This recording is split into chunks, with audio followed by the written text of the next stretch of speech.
நிப்பாட்டி சாப்பிட சைலன்ஸ் அமைதி.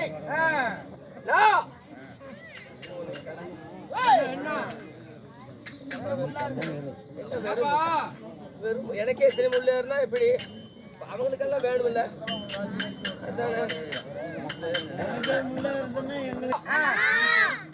நீங்க எல்லாம் நல்லா இருக்கிறீங்களா? ஏன்னா நீங்க நல்லா இருந்தாதான் நாங்க நல்லா இருக்க முடியும். அண்ணா பின்னாடி இருக்கிறவங்கள நீங்க நல்லா இருக்கிறீங்களா?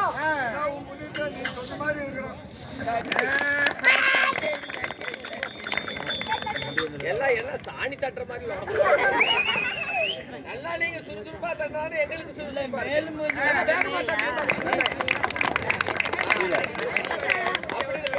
எங்க தட்டுவங்களே ஆளுக்கு 50 ரூபாய் கொடுங்க பாக்கலாம். அட வெறு தட்டு தட்டுறதை விட 50 ரூபாய் கொடுத்தா சந்தோஷமா இருக்கும்.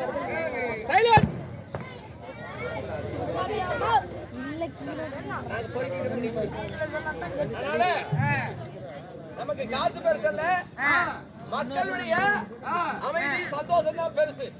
அதனால தயவு செய்து யாரும் சத்தம் இல்லாம இருக்க பேரன்பு கொண்ட பெரியோர்களே, பெரும் மதிப்புக்கும் மரியாதைக்குரிய தாய்மார்களே, நாடகக்கலா ரசிகர்களே, நல்லவர்களே, சான்றோர்களே, பெரியோர்களே, உங்கள் அனைவருக்கும் எங்கள் வாட்டியாம்பட்டி ஸ்ரீ சரஸ்வதி நாடக சபா கலைக்குழுவின் சார்பாக முதற்க நன்றி நன்றி கலந்த வணக்கம்.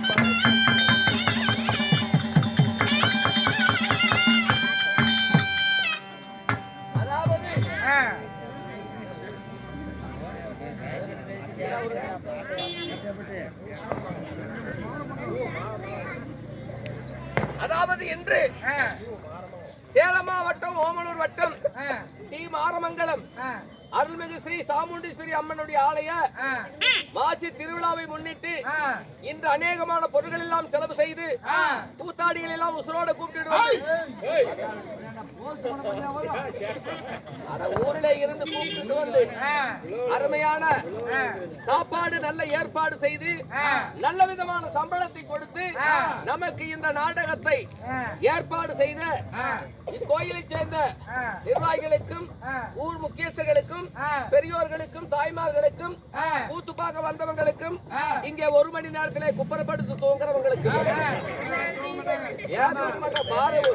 மணி 2 மணி எல்லாம் யாரா வாழை பூ தொங்குற மாதிரி தொங்க போறாங்க. இதுல எத்தனை டிக்கெட் இங்க இருக்குமோ எத்தனை டிக்கெட் கழிய போகுதோ தெரியல. உங்க இருக்கிறவங்க போறவங்க எல்லாத்துக்குமே எங்கள் சபாவின் சார்பாக நன்றி நன்றி கலந்த வணக்கம் வணக்கம் வணக்கம்.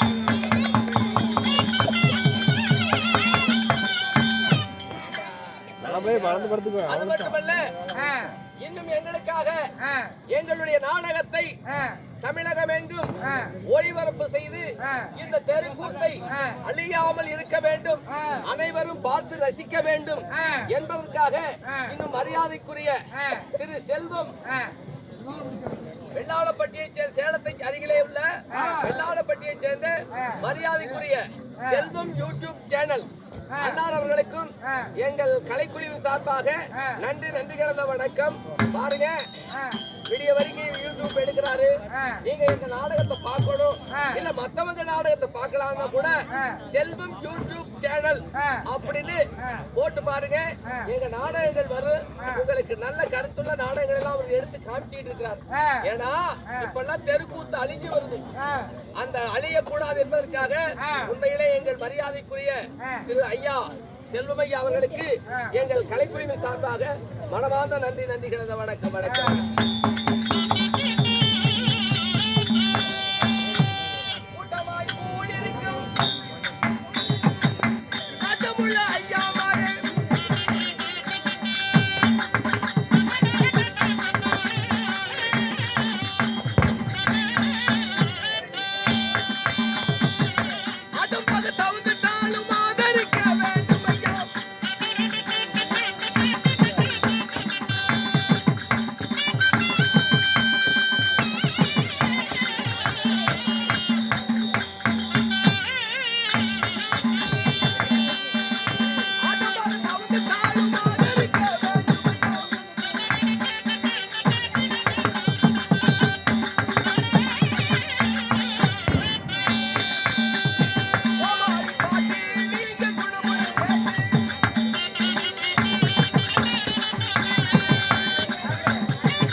நல்லா இருக்கு, பரவாயில்ல, சந்தோஷமா இருக்குது. ஏன்னா எல்லாருக்கும் ஒரு முக்கியமான வேண்டுகோள். இந்த திருவிழாவுக்காக ஏகப்பட்ட புது மாப்பிள்ளைங்க எல்லாம் வந்திருப்பீங்க. உண்மையில சொல்லப்போனா எனக்கு இப்படிதான் வந்தது ஒரு பெரிய பிரச்சனை ஆகி போச்சு. நல்லா கேளுங்க. எனக்கு கல்யாணம் ஆகி எங்க மாமனார் வீட்டுல நோபி போட்டுட்டாங்க. சத்தம் இல்லாம கேளுங்க. அப்படி நோபி போட்ட உடனே நான் எங்க மாமனார் வந்து மாப்பிள்ள நம்ம ஊர்ல திருவிழா போட்டிருக்குது, நீங்களும் பொண்ணு நோம்பிக்கு வரணும் அப்படின்னு எங்களுக்கு அழைப்பு வந்தது. நான் என்ன செஞ்சேன், எங்க மாமனார் கிட்ட மாமா காட்டுல கொஞ்சம் வேலை இருக்குது, நீங்க உங்க பொண்ணை கூப்பிட்டுட்டு போங்க, நான் அடுத்த பஸ் வச்சு வந்துடுறேன் அப்படின்னு எங்க மாமனார் கிட்ட சொல்ல, ஏன் கொஞ்சாது என்ன செஞ்சா, அவ ஊருக்கு போற அவசரத்துல வீட்டுல இருந்த பழைய சோத்தெல்லாம் எடுத்து நாய்க்கு போட்டுட்டு அவ போய் ஊருக்கு போயிட்டான். நான் பொழுதெல்லாம் வேலை செஞ்சுட்டு பசி உசுறு போகுது, சரின்னு போய் வீட்டுல போய் பார்த்தா சட்டி வெறும் சட்டியா இருக்குது. எல்லாத்தையும் எடுத்து நாய்க்கு விட்டுட்டு போயிட்டா. பசி என்னால வேலை செஞ்ச கலப்பு தாங்க முடியல. சரி மாமனார் வீட்டுக்கு போறோம்ல, அங்க போய் தின்னுக்கலாம் அப்படின்னு பஸ் பிடிச்சு போனேங்க.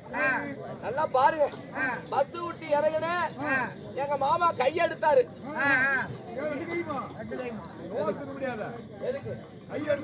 ஐயோ வாங்க மாமா, வாங்க மருமகனே அப்படின்னாரு. உடனே எங்க மாமனார் என்ன செஞ்சாரு, எங்க மாமியா கூப்பிட்டு, ஏ புள்ள மாப்பிள்ள வந்திருக்கிறாரு, குஞ்ச புடிச்சு நசுக்குனாரு.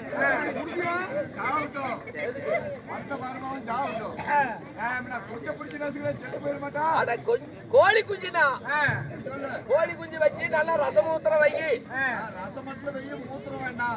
ரசத்தை ரெடி பண்ணு அப்படின்னு எனக்கு விருது நடப்படலாம் ஆகுது. எனக்கு பசி உசுறு போகுது, எப்படா சோறு போடுவாங்கன்னு நான் தடுமாறிக்கிட்டு இருக்கிறேன். உடனே நல்லா பிரியாணி நல்லா லட்டு சேடப்பி ஜிலேபி எல்லாம் ரெடி பண்ணி நல்லா தலவாழை இலை போட்டு நான் உட்கார்ந்த உடனே இலை போட்டு தண்ணி வச்சு உட்கார்ந்தேன். என் மாமியா என்ன செஞ்சாங்க, தம்பி அண்ணா அமைதிப்படுத்துங்க. என் மாமியா என்ன செஞ்சது, சரி மாப்பிள்ளதான் ஊர்ல இருந்து வந்திருக்கிறாரு, அவருக்கு சோறு போடலான்னு கொண்டு வந்து என் முன்னாடி வந்து உட்கார்ந்துக்குச்சு. யாரு, எங்க மாமியா. எனக்கு எங்க மாமியாவில எனக்கு கூச்சம் வெக்கம், நான் மாமியா முன்னாடி நின்று பேச கூட மாட்டேன். இல்ல கடன் எல்லாம் வாங்கல, ஒரு கூச்சம், புது மாப்பிள்ளை இல்ல. உடனே உட்கார்ந்த எங்க மாமியா சோறு போட வந்தா. நான் எனக்கு வெக்கப்பட்டுக்கிட்டு, அத்தை எனக்கு சோறு வேண்டாம், நான் இப்பதான் கடையில 2 பிளேடு சாப்பிட்டுட்டு வந்துட்டேன். பிளேடுனா 2 பிளேட் பிரியாணி சாப்பிட்டு வந்துட்டு எனக்கு சோறு வேண்டான்னு. சரி மாப்பிள்ள சோறு வேணாங்கிறீங்க, நம்ம காட்டுல விளைஞ்ச எள்ளு இருக்குல்ல, அந்த எள்ளு மாவு இடிச்சு வச்சிருக்கிறோம், அதையாவது கொஞ்சம் தின்னுங்க அப்படின்னு மாவு கொடுக்க வந்தா. நான் வேண்டான்னுட்டேன், ஏன்னா பசி உசுறு போகுது, ஒரு இது கோத்தலும் அதெல்லாம் வேணாமத்த அப்படின்ட்டு. என்னடா மாப்பிள்ள எதுவும் தரமா வேணாங்கிறாரு அப்படின்ட்டு, சரி மாப்பிள்ள பக்கத்து கொட்டாயில சினிமா போடுது, போய் சினிமா பார்த்துட்டு வாங்கினாங்க. சரி விட்டா போதும்னு எனக்கு பசி உசுறு போகுது, கண்ணு காது கேட்கல. சரின்னு 2வது ஷோக்கு போயிட்டேன். சினிமா பார்த்துட்டு வர்றேன். அவங்க என்ன செஞ்சாங்க, ஒரு கட்லையும் கரும்பு பெட்ஷீட் வெளியே போட்டுட்டு அவங்க உள்ள போய் படுத்துக்கிட்டாங்க. சினிமா பார்த்துட்டு வந்து எனக்கு பசியில ஒண்ணுமே காதெல்லாம் அடைச்சிருச்சு. ஐயோ சாமி, இன்னைக்கு நிலைமை இப்படி ஆயி போச்சு அப்படின்ட்டு அப்படியே படுத்துக்கிட்டேன். கோழி கூப்பிட 5 மணி இருக்கு. இந்த பிசு பிசு பிசுன்னு ஒரு தூரல் பெய்ஞ்சது. இந்த தூரல் பெய்யவும் என் தலைமாடு பக்கத்துல அப்பெல்லாம் இந்த மர உரல் இருக்குல்ல, அந்த உரல்ல எள்ளு இடிச்சிருப்பாங்க போல இருக்கு. அது அந்த மழை தண்ணி விழுந்த உடனே அந்த எள்ளு வாசல் மூக்குல ஜம்முன்னு ஏறிச்சு, தூக்கம் தெளிஞ்சிருச்சு. ஆஹா என்னடா ஆச்சரியமா இருக்குது, இந்த எள்ளு இடிச்ச உரலே இவ்வளவு வாசனமா இருக்குது, அதை தின்னு பார்த்தா எப்படி இருக்கும் அப்படின்ட்டு விரல விட்டு ஒரு சொரண்டு ஒரு நக்கி பார்த்தேன். மாமியா உரலுக்குள்ள அந்த மரம் உரலுக்குள்ள ஒரு நக்கி பார்த்தேன், கை கெட்டல. எனக்கு பச்சை உசுறு போகுது. சரி நான் தலைய விட்டு நக்கலாம் அப்படி மாமியா ஊர்லக்குள்ள தலைய விட்டு இந்த பக்கம் ஒரு நக்கு இந்த பக்கம் ஒரு நக்கு 3வது நக்குல போய் தலை மாட்டிக்கிச்சு. வர மாட்டேங்குது. நல்லா கேளுங்க, என்னடா வம்பா போச்சு அப்படின்ட்டு வேட்டி ஒண்ணு கட்டியிருந்தேன். அந்த பசிக்கு அது உருவிக்கிட்டு போயிடுச்சு. கருப்பு பெட்ஷீட் போத்திக்கிட்டே இருந்தேன். அப்படியே அந்த உருளை உருட்டிக்கிட்டே போனேன். புடுங்க முடியல.